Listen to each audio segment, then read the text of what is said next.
Yan. At tingin mo ba parang yung changes, may ano ba yan? May for you parang meron ba yung parang punto ng edad kung paano magbabago?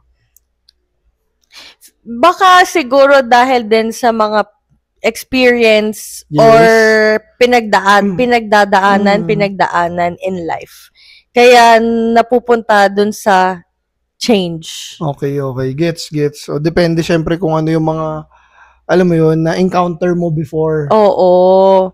Hindi naman siya dahil lang in a snap nagbago kay. May kaakibat. Wow, kaakibat. Kaakibat? May kaakibat na ano yun eh. May nangyari. Gets ko.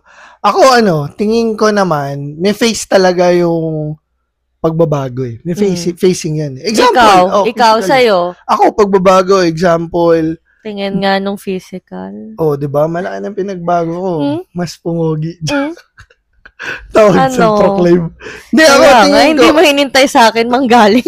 Siyempre, ganun lang yan. Lakasan ng loob yan. Hindi, ako tingin ko, may face talaga yung pagbabago. Yung interest mo nagbabago over the period of time as you grow a year older.